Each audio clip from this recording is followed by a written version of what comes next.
Uttarakhand Himachal సరిహద్దులోని కుల్హాల్ checkpost వద్ద ఉద్రిక్తత తలెత్తింది.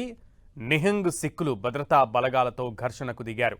పోలీసుల బారికేడ్లను ధ్వంసం చేశారు. కర్ణప్రయాగ్ ఘర్షణల నేపథ్యంలో ఉత్తరాఖండ్లోకి ప్రవేశించేందుకు నిహంగులు పిలుపునివ్వడంతో ఈ ఉద్రిక్తత చోటు చేసుకుంది.